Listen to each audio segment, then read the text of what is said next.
Hi, my name is Liza Toulousan. I'm the Director for Intercultural Affairs at Stonehill College. My name is Jasmine Kuchinzani. I am a biology major and a junior here at Stonehill.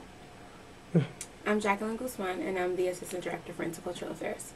My name is Jeannie Cadet, and I'm the area coordinator for the court. What is your, I guess, perception of mainstream music in terms of pop, R&B, and hip-hop? So, if you'd asked me this 10 years ago, before I had children, I would probably answer it's all the music that I listen to. So, top 40, R&B, hip-hop. Back then I was living in New York, so it was Hot 97. I would have to say that it's changed over time. For me, growing up, I like to listen to hip-hop and R&B because the music back then used to tell a story. It was actually very entertaining to listen to the words. Even their music videos told a story, and I feel that now music has evolved over time to try to cater to some of the needs of young people who feel that, you know, it's good to glorify money, women, cars, material things through music. That's my current conception of music right now in these genres. Well, I feel like there's negative connotations revolving around those genres of music, but I don't think those are necessarily true. Of course, a couple of songs or some songs on the radio will have things that are derogatory towards women, but I don't think that's a true reflection of all of the hip-hop and rap and R&B. I think that now recently we see a lot more of it being used, especially now that it has crossed over to mainstream music and not only just underground hip-hop music. But it's sad to know that that's a reflection and that's a stereotype that has now been shared for all the types of music and not just that. And it's unfortunate because there is some really good music, but because of that negative portrayal, people are not listening to it anymore. So, yeah, I definitely listen to DJ-driven music on the radio. So my definition 10 years ago would have been anything that's on any of those stations, on those channels. Now that I have children, now that I'm a mother, it's pretty much like really my understanding of pop, of mainstream music is whatever's on Radio Disney, which surprisingly has a lot of crossover artists on the pop station. So I guess that, you know, now it's like Taylor Swift, Miley Cyrus, but they also play Selena Gomez, a lot of the Disney stars on there. So it's not just like pure kid music, it's stuff that you would hear on probably any of the pop radio stations right now too. Okay. So do you think it's different for males and females in the mainstream genre of music? I think it's a little bit different just because when it comes to like hip-hop videos, it's what we were just discussing, but there are some R&B videos where the women are clothed. They have clothes on, which is, wow, that's amazing. Like, I'm thinking of, like, Usher, you know, like, where he's, like, romanticizing her and, you know, spitting some game. But I think, and then in pop, I think there is different levels, but at the end of the day, they're still kind of all doing the same. I do think R&B is the most conservative. Yeah. As conservative as you can call it. My favorite out of the three would definitely be R&B. I think that some of the fundamental basics are still the same, talking about love and relationships and the struggles of the two. However, I feel like there's more of a mold. The music is sounding more or less the same. The artists really aren't trying to be as unique as possible, and if anything, they're probably trying to compete with each other.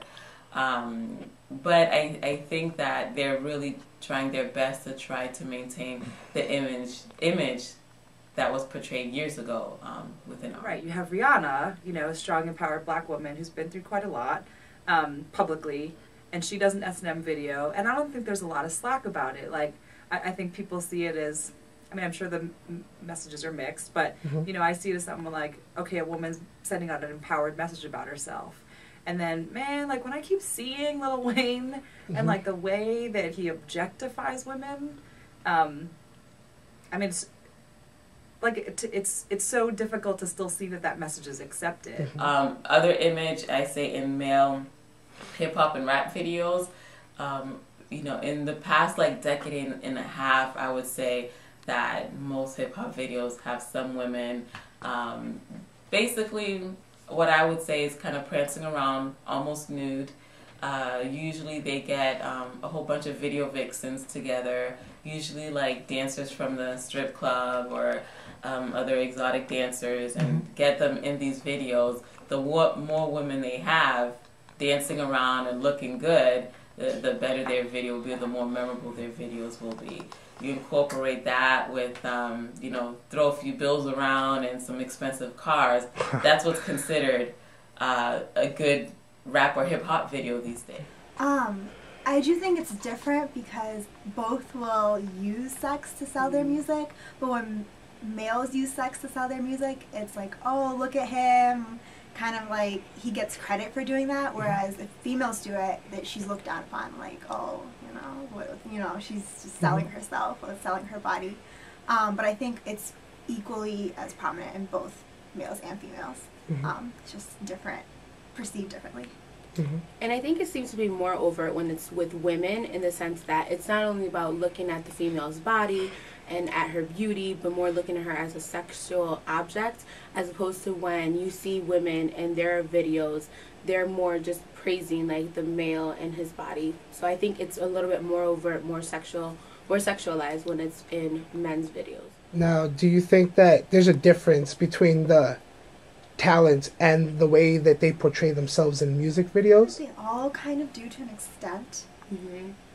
Okay, the one that I just recently watched, Nicki Minaj's new video, and it's pretty much, it's just her almost naked. It might as well be porn. And when you look at it, like, I personally think she's a great artist. Her music is really good. But I like, at the same time, it's like, why are you doing that to yourself? Of course it's gonna sell because she has a great body and she's showing it off.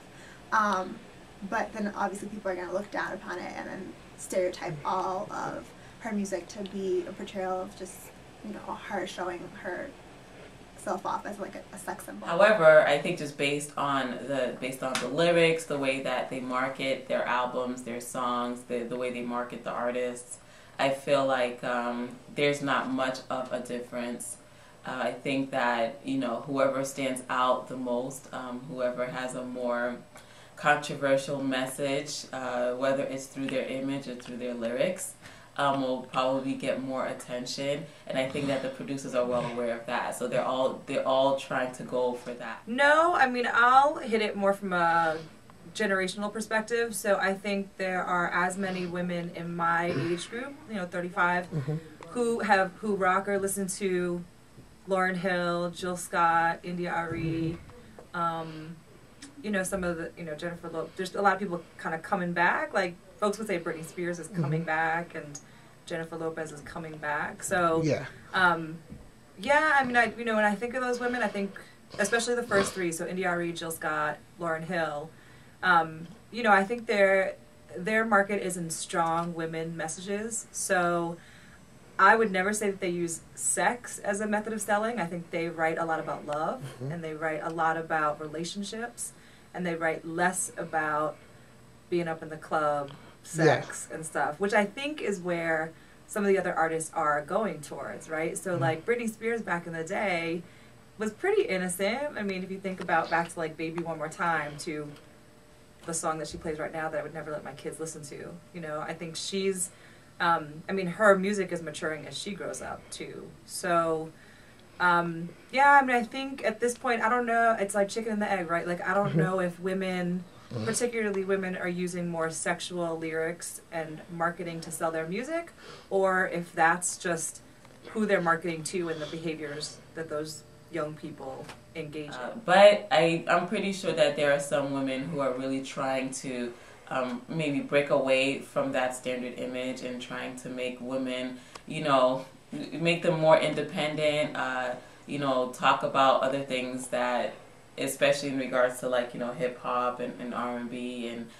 pop music, trying to not make women objectified in their through their lyrics and in their videos. You mentioned image earlier in your answer. I just wanted to expand on what you meant by image, and you kind of, I guess, hinted at it at the end of your answer by, I guess, this idea of sex and all that. But I guess I want your opinion on that, or just for you to image in the videos, or how the in the video too. Probably. I mean, but I think the way they sing and market and you know, kind of put themselves out there as a reflection of of the people that they're catering to, right? So Britney Spears is not looking to have like my grandmother buy her music, you know what I mean? Like she's catering to a certain population that wants to feel good, look good. I think she's really hip to a lot of people who are women who've had children who still want to be sexy and empowered and sing about what they want, you know. So we have this whole culture called sex positive, right, which is like this idea that women can be sexual beings and be free about that and feel empowerment through being a sexual being. So